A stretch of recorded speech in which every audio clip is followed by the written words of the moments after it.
soo dhawaado walaalaha qaaliga insha Allah akhbaar cusub ayaan rabaa inaan idin la wadaago war cusub ayaan rabaa inaan idin la wadaago insha Allah warkan ayaa wuxuu sheegayaa madaxii shirkadda MC Donald oo shaqada laga eriyay sababta looga eriyay waxay ahayd maxaad u shukaansatay qof shaqaalaha kamid ah shirkadda sameysay cuntooyinka fudud ee loo yaqaan MC Donald ayaa shaqada ka eriday madaxdii shirkadda oo loo yaqaan Steve Easterbrook kadib markii la ogaaday inuu xiriir la leeyahay mid kamid ah shaqaalaha shirkadda ayaa sheegtay inay sababta shaqada uga eriyeysay Steve ay tahay inuu jabiyay heshiiskii iyo nidaamkii u degsanaa hay'adda sidoo kalena uu ku xadgudbay siyaasadaha u degsan shirkadda MC Donald ninkan ayaa qirtay inuu la haasaaway mid kamid ah shaqaalaha taasna ay tahay arin khalad ah marka la eego qayimka shirkadda waxa ku waafaqsanahay gudiga waana xilligii aan meesha baneen lahaa waxa yiri Steve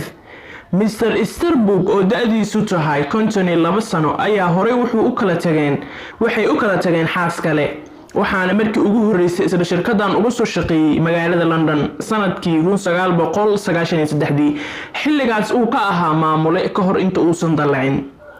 waxa uu MC Donald ka tagay 2011 waxa uu madax ka noqday shirkado kale oo sameeya cuntooyinka fudud sida Pizza Express iyo Asian Food Giant ka hor inta uusan ku laaban isla shirkadda MC Donald sanadkii 2013 xilligaas uu noqday madaxa shirkadda ee dalka Ingiriiska iyo qaaradda Yurub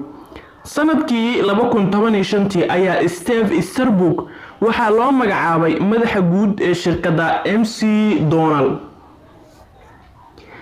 Mr. Easterbrook ayaa waxa aad loogu amaanaa qaabkii iyo sidii wax uga bedelay cuntooyinka ay sameeyso shirkadda oo waxa la sheegaa inuu aad u nidaamiyay cuntooyinka dhadhanna uu u yeelay taas oo keentay in qiimaha iyo dalabka raashinka shirkadda uu noqdo mid aad loo jeclaysto inta uu madaxda ka ahaa shirkadda MC Donald waxay shirkadda balaarisay qaabka dadka dalbada cuntooyinka loogu geeyo guryahooda iyo sida fudud ay lacagta loogu bixin karo taleefanadooda gacanta gudiga korjoogeynta shirkadda ayaa go'aankan gaaray maalintii Jimcaha kadib markii ay dib u eegis ku sameeyeen ninkan ayaa sidoo kale ku dhinac istaagay madaxweynaha shirkadda iyo xubin kamid ah gudiga korjoogeynta shuruucda u degsan shirkadda MC Donald ayaa dhigaya in qofka maamulaha ah uusan wax xiriir la yeelan karin qof kamid ah shaqaalaha uu madaxda u yahay shirkadda ayaa maanta oo Isniin ah shaacin doonto xaq u yeelan doono Easterbrook arintaasi oo aad looga warsugayo haddaba shirkadda MC Donald ayaa aad loogu dhaliilaa mushaarka ay siiso shaqaalaha ka shaqeeya dukaamadeeda kaas oo dadka ay sheegaan inuu aad u yaryahay ninkan ayaa waxa bedeli doona nin kale oo loo yaqaano Chris Kempbell oo isla shirkadda madax ugu ahaa dalka Mareykanka war qoraal oo soo saaray Chris ayaa ugu mahadceliyay Easterbrook iyo shaqadii wanaagsaneed uu soo qabtay intii uu madaxda ka ahaa shirkadda wuxuuna yiri Easterbrook ayaa aniga i keenay MC Donald aad ayuuna ii soo garab qabtay sanadkii la soo dhaafay madaxa shirkadda tiknoolajiyada dalka Mareykanka ee Intel ayaa shaqada iska casilay kadib markii uu xiriir la sameeyay mid kamid ah shaqaalaha shirkadda taas oo ka dhan ah shuruucda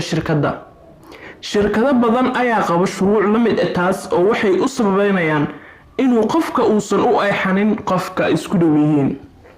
waa arrimo la yaab leh oo mudan ku daysho dhacdooyinka ka dhacaya dunidan sababtoo ah cadaaladooda ayaa wax aad loola yaabay insha Allah ku mahadsantihiin. Assalaamu calaykum.